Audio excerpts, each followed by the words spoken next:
Hi Gemini, Sun, Moon and Rising, welcome to Ethernal Realms. We are going to get into your April reading. So first a little bit about the astrology. We have an eclipse this month. It is taking place at the very last degrees of Aries and it will occur on the 20th or the 21st of the month, depending on where you live. I will make a separate video for that for your zodiac, so stay tuned for that. Subscribe and hit the bell so you will be notified whenever it's up. But either way, it's a very major turning point for everybody actually, because the last degrees of a particular zodiac are very pivotal. There is a sense of urgency, some things are closing out, things of that nature. As soon as the eclipse occurs, the moon starts moving into Taurus, so we have a carryover energy into the Taurian parts of your birth chart. So if we go by Gemini being your rising sign, then this would be mostly impacting your 11th house of friendships, acquaintances, large-scale community, and also your hopes, dreams, and aspirations. And then it will have a carryover impact on your rest, relaxation, spirituality, the unconscious. Also some karmic rewards could be coming through, things like that. So it's going to unfold over a longer period of time. I won't get into it right now. We're talking about April overall, but it definitely has a big tone of that eclipse vibe. We also have Mercury going into retrograde for the first time this year, and it will take place in Taurus on the 21st of April. No big purchases. There can be some miscommunications that occur, some technological problems can take place. If you have some, travel plans around this time, be prepared to be a little bit flexible. Make sure that you have enough space between appointments so you can kind of take care of that mishap if it happens. Okay, now it doesn't mean that each and everything goes wrong of the things that I listed, but one or many of these things come to fruition. So yes, whenever we make like huge purchases or sign a major contract, when Mercury goes back direct, then we start second guessing or kind of doubting what we have purchased because it's not really the best choice. What is great to do is to reimagine, revise, reinvigorate ourselves. It's a time to rest and kind of get your mental processes streamlined and a little bit more focused, things like that. Okay, so these are the top major things, and now I'm going to go sequentially. On the 3rd, we have Mercury moving into Taurus, which obviously, as I mentioned, it later goes into retrograde. So with Mercury in Taurus, again, let's take your chart again. If we're taking your chart, Taurus is going to be in your 12th, so there can be some epiphanies and spiritual downloads can happen around this time. Till at least Mercury leaves Taurus. Let me see. It's like the entire May is as well Mercury in Taurus. All right, so 11th of June it is going to move into Gemini. All right, so up until that point you might get a lot of epiphanies. Things might be recalibrated. You are letting go of certain things, more manifestation abilities kind of heightening. There can be further spiritual realizations as well that can have a longer term impact on a personal sense. Also, 12th house, like I said, contains some types of karmic rewards too. So they are the unconscious results of unconscious actions, thoughts, and intentions that can come to fruition. So the types of things that we relate to, the types of things that we understand, and things like that. One thing to be aware is that when Mercury is in 12th, it's almost like you have a more imaginative and intuitive mind as opposed to very logical and reasoning. Not really your forte, I'm guessing, because Mercury rules you. And you are very cerebral, very intellectual and logical as well. So you might have to exercise a different part of your brain around this time. This doesn't mean that you have none of your skills whatsoever. Absolutely not. You still have them, but again, you have to exercise it differently. For example, in a more practical sense, trying a more hands-on approach, things of that nature would be a better idea. There's also another aspect taking place this day, but I will not get into that. I will post it on my community page. If you're interested to know more about the astrology and how much you're being impacted and what exactly the effect is, you can head over to my community page. All right, so on the 6th of the month, we have a full moon in Libra. And this is a fellow air sign, so that's a blessing for you. Whatever happens here, the clarities that take place is going to be beneficial in your personal sense of expression as well. We have Mercury conjunct North Node on the same day, so there can be an extra boost of clarity, or like your purpose and your mission can become very clear. There can be also just this new spark that comes in that you can't really get rid of. It can become a little bit obsessive to a certain point, but because it's a focused energy, I think that's a good thing for you once in a while when you have an idea and you can just drive with that. It can be just so passionate about it, right? So yeah, new things to explore, new things to experience outside of your comfort zone, but still doing things in a more comfortable pace. So I think it's a good blend, honestly. Moon in Libra, Sun in Aries on this same day is going to be more about balancing yourself, your identity, and other people. So in your case, it would be balancing your friends and your self-expression. With the 11th house, we talk like we are expected to, or in a way, we are expressing our uniqueness, but it is still for a bigger part. So we're not like 100% just ourselves, as compared to the 5th house topics where you're more just creating for yourself, you're enjoying yourself, and then you go out of your own volition to socialize if that's what you want, right? You're doing you in that house. So there is that trying to find a balance point with this full moon. On the 11th, we have Venus, the planet of abundance, luck, and love, moving into your zodiac, which is going to make you more magnetic and charming just in general. The way that you present, the way you communicate, all these things just come off more charming and attractive overall. So if you have some big presentations, I guess this would be a nice week from the 10th till the 16th to schedule that. Apart from maybe the 14th, because there's like a square going on, but anyway, those are like some minor details there. But yeah, either way, it is kind of upping your magnetic qualities, and it is boosting your charisma just overall. So people find you very pleasing. You might find it easier to make more friends. It is also just opening up new ideas within yourself to attract more financial resources and any other resources that you find important in your life at this time. Okay, so already mentioned the eclipse and Mercury. So yes, there are a couple of more aspects in the month. So if you're interested in those things, I will be posting in the community, like I said. So I'm going to get into your tarot now. Let's see, we have the waxing gibbous moon with finalize as your major theme of the month, some things closing out. Absolutely, when we have like 12th house topics, then we automatically are like closing out certain chapters. And this month we have Taurus season beginning, and then soon after that we're going to head into your zodiac season. So usually when we deal with the 12th house topics, i.e. the zodiac previous to us, that month is kind of taking stock, let's rest and recuperate, kind of take stock of everything that we've done for this entire year. What realizations have we had? How much have we grown? What have we learned and experienced? How can we kind of culminate all of that into a wholesome picture, basically? That's kind of the month you will be experiencing, starting especially from the 20th. But even before that, with Mercury over there being your ruling sign, I think you're going to have a little bit of a longer reflection period, like resting, recuperating, an imaginative kind of phase here. So with finalization, there are certain things to close out and bring into culmination. But yes, we're kind of finishing with the final touches. We're getting the last contacts, the last details, things like that. Okay, so the first major highlight here we have is firecracker with excitement. Lovely to see that. Then we have the bat, which says take care, enemies are working against you.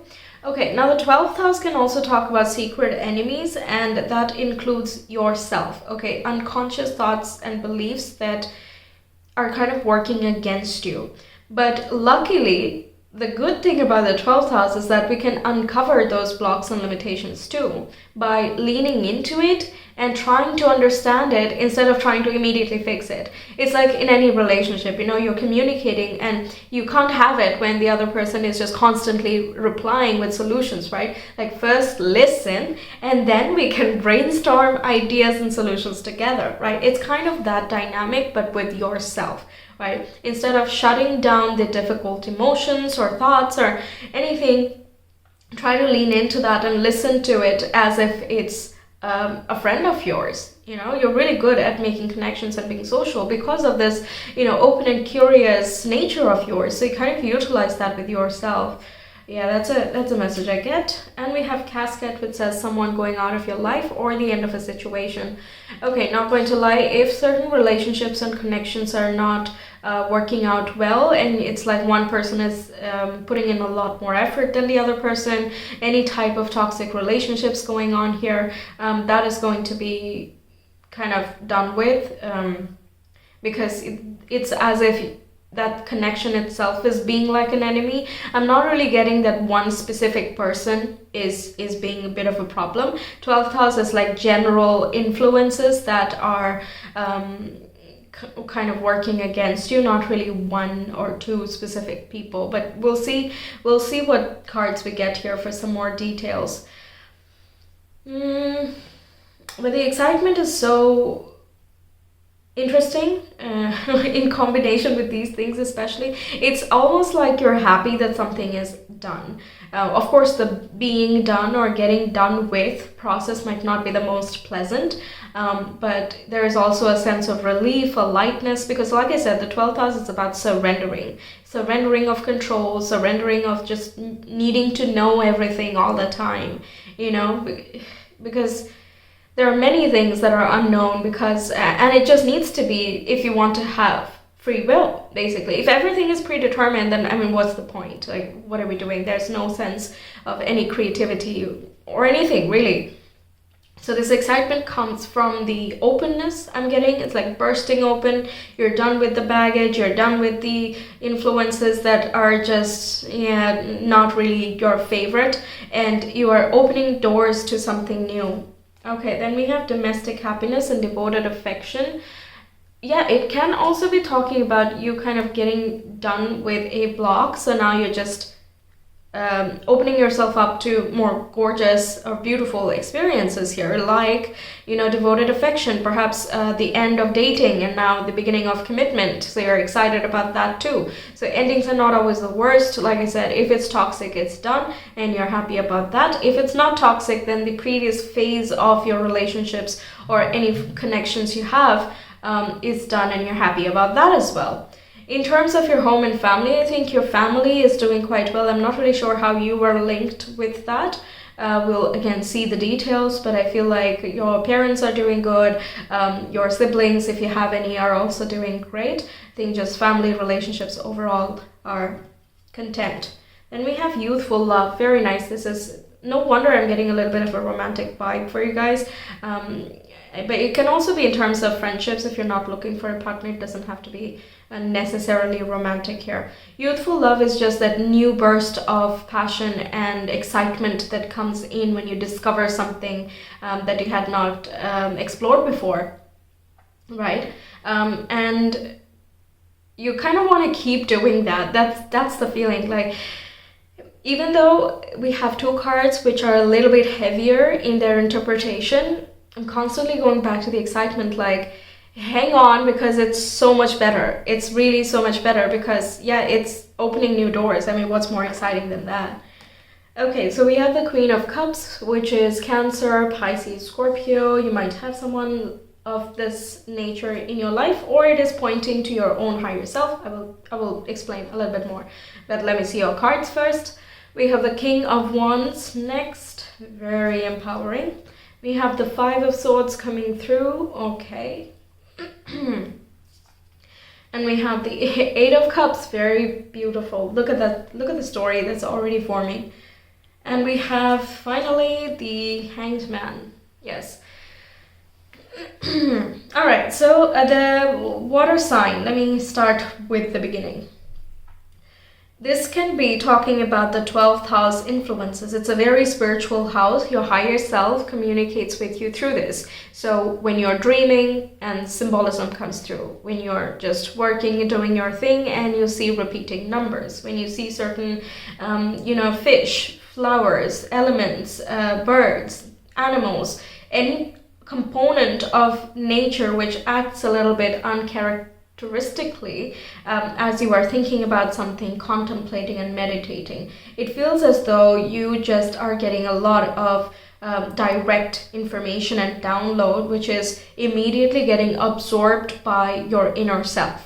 Okay, so it's not like flashes of beautiful information and then you move on from it the next moment, right? It's really getting absorbed in. That's the beauty about water signs here. This can be emotional in nature, where you recognize your worth and you're loving yourself, you're loving your vibe and everything, and you're also at the same time learning to distinguish as in who belongs in your space and who does not. So cleansing yourself is something I'm getting. It might be a very big component of this time. You can also be delving into Reiki healing. Perhaps you go for a session or you want to become one, because right next to it I see King of Wands. Some of you might decide to begin a spiritual business, or you're going for some lessons regarding this just because you're curious. It can also be that you're connecting with an authority in these types of figures to get a healing session or a consultation, and you're benefiting a lot from this. Although beware though, like I said, the first half of the month is okay, but towards the end, try not to go for new people to consult with, like at least I guess from the 12th, 13th, 14th. Because like I said, Mercury going retrograde, the new choices, the new people and consultants that you come into contact with might not have your best interests at heart. So the secret enemies would be more like their hidden agendas that are not very apparent or clear in the way they communicate.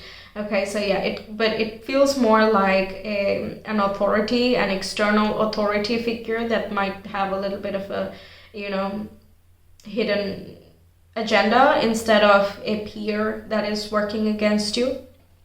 But that's a little bit of a speculation. Take it as it resonates. Okay, if you work with someone who is already very jealous and manipulative in some way, then you're kind of aware of what we're talking about here. So it's best to maybe not divulge a lot of secrets around this time. Just keep things to yourself and let the chips fall where they may, basically, right? But if that's not the case, then yeah, it can be some external party as well. If even that does not resonate, it's mostly talking about your inner self. It depends on what type of people you really interact with on a regular basis and how close you are with each of them.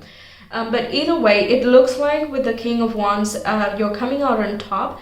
Because you're kind of aware of what's going on. Like I said, there is an excitement here, and the King of Wands represents that. Perhaps you feel really strong about your own position and you're trusting your intuition on it, and that intuition might already tell you that someone is not the best choice. You might notice a subtle sign, and that also happens, by the way, when we talk about the 12th house. We notice the very little details, the subtleties, and it's so small that we almost think it's intuitive, when in reality we notice things from the peripheral vision, or we like notice one expression in someone's eye, like the evil glint, let's say, of this person trying to take advantage, and you're like, I don't know what it is about this person, but I just don't trust them. It's those kind of topics. So the more you meditate, the more you introspect, or the more time you spend by yourself, kind of just relaxing, recuperating your energy, the better you're able to sense your way through this time. Okay, if not for that, by the way, I'm not saying like spend half an hour meditating every day. That's like a stretch if you don't ever. So like 5 minutes, 2 minutes, like right after you wake up, maybe don't stimulate your mind with your phone, spend some time by yourself. Even that is just plenty if you're just starting out. Right, so start with that, but it's really important because your Five of Swords can talk about frustrations and other conflicts, even like miscommunication. You're saying something out of your goodwill, but it's then taken a completely different way. It can also talk about like stress and mental fatigue. So yeah, it's important to take care of yourself around this time, because there's a chance of overexertion in some way. And that applies to even if you're collaborating with some people who don't have your best interests at heart. They might just keep asking you for more details, wanting, more info about your personal life, or even more of your finances, like, hey, did you check out this scheme, and how about this paperwork and that contract, things like that, where they can squeeze out more finances from you at a later point. I'm never this strong about this, by the way. I always try to put a very positive spin on things, and there is one. But in this particular case about the people, I really am, I think it's better to be safe. Kind of just trust your intuition really very much, and try to stay in tune with them as much as you can. All right, now the Eight of Cups, after all of this, Five of Swords, it's talking about moving away from frustration. So that's why I said I don't think you're giving into that. You're already sensing it, but it looks to be kind of a peripheral part of your life in some way. Eight of Cups feels like, I'm done with that. I don't want this headache anymore. I can't deal with this, so I'm done and dusted. Okay, just can't. Thank you very much. And by doing that, the gesture itself, that movement alone, is very empowering to yourself. It shows that you have trust in yourself, and also the journey you're on. You're also letting go of emotional blockages that are having a mental consequence on you. Okay, sometimes if we're going through stress, it's not always like the external events that are taking place. Sometimes it's like life is perfectly fine, and yet there is a feeling of dissatisfaction, or like something's just not adding up, right? If you have something like that going on, and this indicates you're walking away from it by reflecting on it, by trying to understand it. The Hangman connects with the Pisces energy, which connects with the 12th house. So the reflection and surrender is extremely loud and clear with this card here. We really need to look inward and be reflective in order to gather the most momentum for the way forward. Okay, so that we don't keep falling back to old patterns. We have to look back. We have to really understand where it's coming from, where we are coming from. Why do we think this way? Why do we feel this way? We need to know that for the sake of ourselves. And I feel like you're absolutely taking that as a priority for you, practicing a lot of self-care and loving yourself to the fullest. Okay, I feel like there's no holds barred. Really, with these three cards, I'm like, no holds barred. And if that means walking away from someone who is gaslighting or manipulating or whatever, then so be it. There's that sort of ferocity and strength that I'm sensing here. I think Mercury being in a fixed earth sign is really giving you that sort of inspiration of make a final decision, make a final choice, be stable about certain priorities, or reprioritize if we're not really sure, if we're certain about what we have. Okay, very strong. One more thing, let's get your astro dice now. Geminis, please. How is the month of April for Geminis? We have the 6th house, the South Node, and Taurus once again. Okay, now the 6th house is right opposite the 12th, and this talks about Scorpio. Interesting. Scorpio is kind of connected with the manipulative side of things. Not always. Okay, I'm not going to say always, but there can be some people in your environment. Again, this can be a professional, an expert of sorts. 6th house can talk about certain workmates too. But this is especially if you're in like competition for one higher position, something like that. If you're both applying for the same company, then they might want to get to know a lot more of how you are preparing or what your skill sets are in order to kind of up themselves. So kind of watch out for that if that's your situation. Apart from that, you're letting go of certain habits, like I said, toxic patterns, health habits, routine, lifestyle, things that are just not serving you. It can be others, it can be you yourself.